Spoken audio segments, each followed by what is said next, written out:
CCTV Pakistan के नुमाइंदे खसूसी अख्तर सरदार चौधरी की रिपोर्ट के मुताबिक मशीर वज़ीर आला पंजाब राय sports and youth affairs Wahab Riaz का खेलों की सरगर्मियों का जायजा लेने के लिए साहिवाल का दौरा।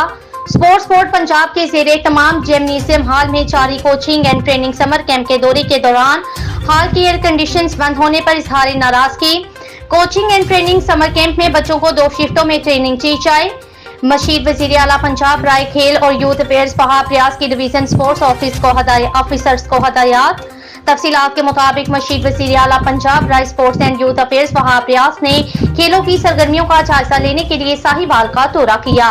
उन्होंने स्पोर्ट्स बोर्ड पंजाब के ज़ेरे तमाम जिम्नेशियम हॉल में जारी coaching and training summer camp के दौरे के दौरान हाल के एयर कंडीशंस बंद होने पर इजहार नाराजगी करते हुए हदायत की कि हाल के तमाम एयर कंडीशंस को फौरी चलाया जाए। उन्होंने कहा ट्रेनिंग करने वाले बच्चों की आसानी के लिए सुबह और शाम की 2 शिफ्टों में बच्चों को ट्रेनिंग दी जाए।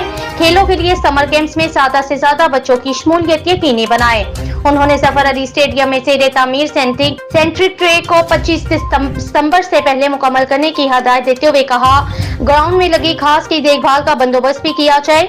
मशीर वज़ीर आला पंजाब राय खेल और यूथ अफेयर्स वहाब रियाज ने जमखाना क्लब का भी दौरा किया। इंतजामिया को हदायत की वहां लगी लाइट्स को फंक्शनल रखा जाए। Additional commissioner coordinator Shabbir Ahmad Dogar division sports officer Nisar Ahmad भी इनके हमरा थे।